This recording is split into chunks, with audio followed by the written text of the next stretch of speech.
High! আচ্ছা তোমরা কারা আমার মতন তারানাথ তান্ত্রিকের গল্প শুনতে পছন্দ করো?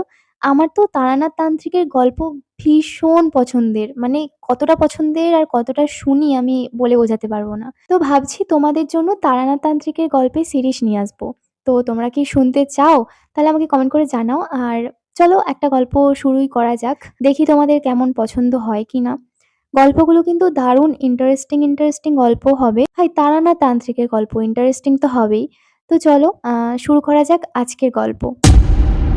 শুরু করছি গল্প তারানাথ তান্ত্রিক ও রক্ততন্ত্রিনী। হাতঘড়িটা দেখলাম বিকেল ৫টা বেজে গেছে। এখন গ্রীষ্মকাল। হিসেব মতন সূর্যের আলো এখনো বেশ কিছু সময় থাকার কথা, কিন্তু এখন চারিদিক অন্ধকারে ছেয়ে গেছে। আকাশ ঘন কালো মেঘের চাদরে ঢেকে গেছে। বাইরে হাওয়ার গতি বেড়েছে, যার জেরে গাছপালাগুলো দুলে চলেছে ক্রমাগত। মাঝে মধ্যেই তীব্র আলোর ঝলকানির সাথে প্রচণ্ড শব্দ করে বাজ পড়ছে। দেখেই বোঝা যাচ্ছে খুব শীঘ্রই ঝড় বৃষ্টি শুরু হবে। সামনে আমার দিকে চেয়ে বসে আছে তারানাথ। মুখের ঘন গোঁফদাড়ির মাঝখানে একটা মুচকি হাসি রেখা ফুটে আছে। আমি তার দিকে তাকাতেই সে বলে উঠল, তোমার প্রতীক্ষার অবসান হয়েছে, কিশোরী এসে গেছে। আসলে আজ আমি একাই এসেছি তারানাথের বাড়িতে। অন্যদিনের মতন কিশোরীর সাথে আসেনি। আজ ওর কোনো এক আত্মীয়ের বাড়িতে নিমন্ত্রণ থাকায় ও পরে এসে গল্পের আসরে যোগ দেবে বলেছিল।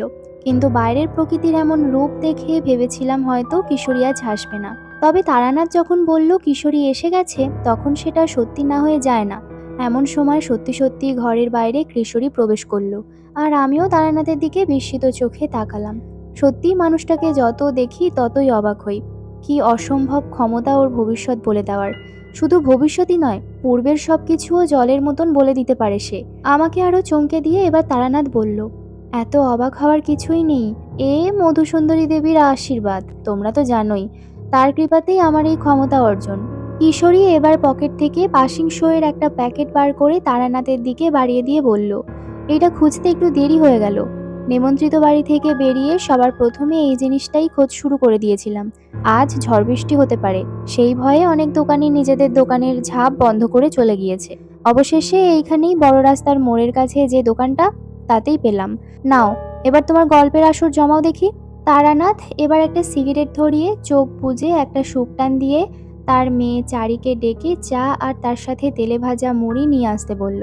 কিছুক্ষণের মধ্যেই চারি এসে সব সরঞ্জাম দিয়ে গেল।